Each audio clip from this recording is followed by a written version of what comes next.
Lur, Riza Khalid lur, akhirnya tertangkap lur. Setelah dijemput paksa oleh Kejaksaan Agung. Siapa lur yang tidak tahu Riza Khalid lur? Si Raja Minyak yang telah korupsi di Pertamina sebanyak 285 triliun rupiah lur. Wow, angka yang sangat fantastis lur. Nah, dia lur diduga dilindungi oleh aparat kerajaan Kesultanan Sijohor lur di Malaysia sana lur.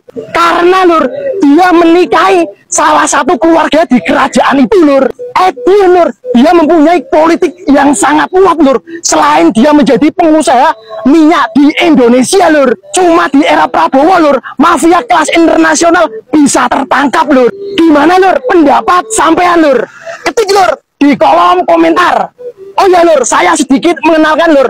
Ini daerah saya lur. Barangkali ada dulur-dulur yang mampir di kota Pekalongan lur. Coba lur mampir di alun-alun Kajen Kabupaten Pekalongan lur. Saudaraku yang dirahmati Allah, seperti biasa kami minta bantuan Anda, keikhlasan Anda untuk membantu demi kebertahanan dan eksistensi channel Demen Ngelencer ini dengan cara menekan subscribe, like, dan tanda lonceng. Mudah-mudahan bantuan Anda mendapatkan balasan dari Allah Subhanahu wa Ta'ala, dimudahkan urusannya, ditambah dan diluaskan rezekinya, diberikan keselamatan dunia dan di akhirat. Amin amin ya robbal alamin. Ini orang selama 20 tahun lolos dan gak pernah tersentuh hukum. Tapi di era presiden yang sekarang akhirnya Riza Khalid ditetapkan menjadi tersangka. Bayangkan begitu kebalnya orang ini sampai semua presiden gak ada yang berani menyentuhnya. Gue gak pernah menyesal sama sekali memilih Pak Prabowo. Gue bukan buzzer ataupun dibayar. Tapi di era presiden yang sekarang banyak banget kasus-kasus korupsi yang dibongkar. Salah satunya korupsi dana haji, beras oplosan, Pertamax oplosan, korupsi Jakat, korupsi Wilmar Group, korupsi biskuit Bali. Bahkan Mahfud MD juga bilang kalau cuman Pak Prabowo lah presiden yang berani. Feeling gue adanya kericuhan atau huru-hara di Indonesia ini pasti ada segelintir orang yang sedang memantau dan tertawa. Riza Khalid akhirnya ketemu. Kejaksaan Agung siap jemput paksa. Kejagung akhirnya nemuin titik terang soal keberadaan Riza Khalid, si pengusaha yang jadi buronan dalam kasus korupsi minyak Pertamina. Awalnya Doi dikira ngumpet di Singapura. Ternyata Doi malah kedeteksi di Malaysia. Tapi jangan salah, tim Kejaksaan Agung gak bakalan asal sikat. Semua prosedur hukum internasional harus rapi dulu. Baru deh Riza Khalid dijemput paksa. Sambil nunggu koordinasi sama Kemenlu dan aparat luar negeri, Kejaksaan Agung bakal ngeluarin surat panggilan ke alamat Riza yang lama di Jalan Jenggala. Ini langkah awal, biar Doi nggak bisa ngeles, seolah-olah nggak dapat undangan. FYI, dari 9 tersangka di kasus ini, udah ada 8 yang ditahan. Tinggal si Raja Minyak ini nih, yang masih keluyuran di luar negeri. Tapi sabar ya gengs, kalau secara prosedur udah clear, kemungkinan besar Doi bakal dijemput paksa. So, tungguin aja ya kabar seru selanjutnya. Riza Khalid memang ngeri bos. Koneksinya sampai kerajaan Malaysia loh. Kejagung, dia tetap jemput paksa lah. Bos, Riza Khalid, Raja Minyak, masih ngumpet di Malaysia. Cuekin panggilan Kejagung dari lama soal mega korupsi Pertamina 285 triliun. Nah, dia diduga dilindungi gara-gara dekat sama PM Anwar Ibrahim dan nikah sama kerabat Kesultanan Johor. Riza, kabarnya juga tinggal di sana. Gila, bukan cuma buron, dia punya jaringan politik kuat di balik bisnis migas kotor. Tapi Kejagung gak takut, pakai undang-undang TPPU, aset Riza disikat biar duit negara balik.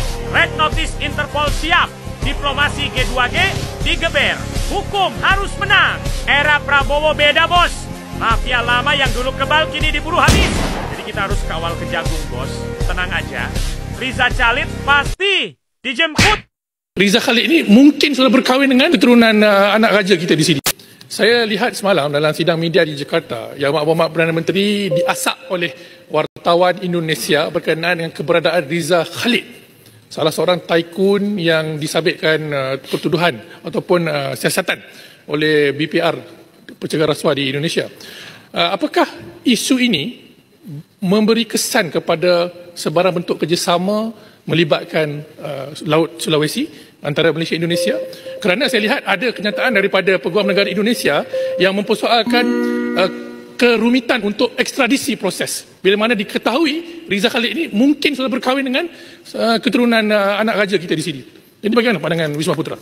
Yang Berhormat Menteri Luar Negeri untuk menjawab.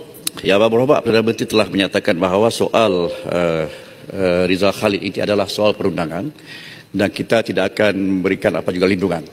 no protection diberikan kepada beliau. Kerana biarlah proses undang-undang itu berjalan. Ini komitmen daripada Yang Berhormat Perdana Menteri. Soal ianya menjejaskan memberi impak kepada apa juga rundingan di Laut Sulawesi itu saya rasa tidak timbul buat masa ini. Tetapi yang penting ialah integriti Malaysia, kerjasama Malaysia dan Indonesia untuk kita pelihara. Soal beliau itu adalah soal undang-undang. Jadi Wisma Putra bertegas, kita akan ikut apa juga keputusan yang telah dibuat oleh Perdana Menteri, Kerajaan Pusat, supaya kita sentiasa mementingkan proses undang-undang itu berjalan kepada sesiapa sahaja pun. Dan tidak ada perlindungan kita berikan. Kalau dia salah lah. Kita tak perlu lindungan. Terima kasih.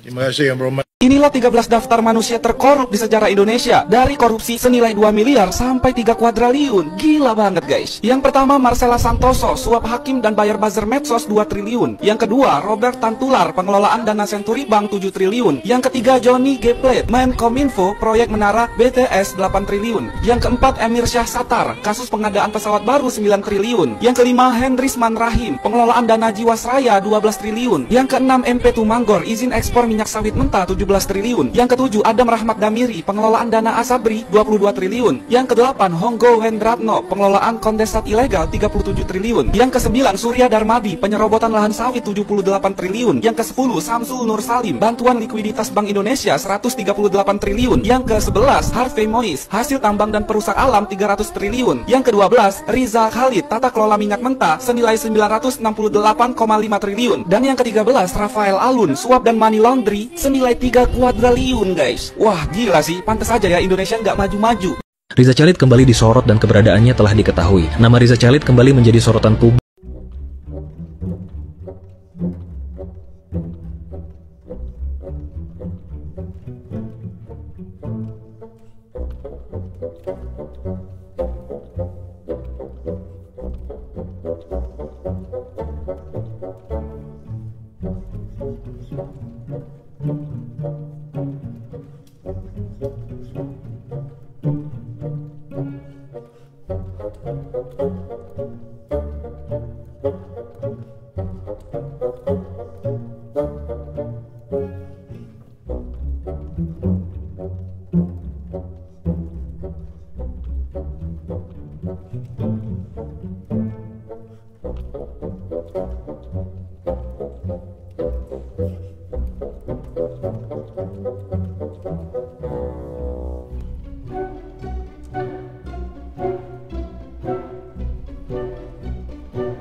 Indonesia untuk menjatuhkan Prabowo. Untuk diketahui, Kejagung memperkirakan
sampai sekarang belum terkonfirmasi bahwa memang sudah ditangkap ya.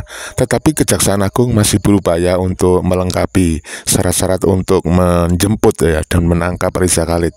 Oleh karena itu, mudah-mudahan upaya dari Kejaksaan Agung segera terlaksana dan Riza Khalid segera ditangkap ya dan diadili.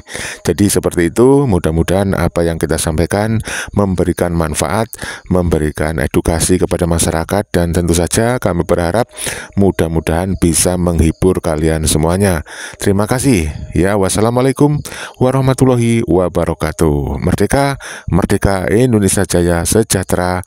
Amin, amin, ya robbal alamin.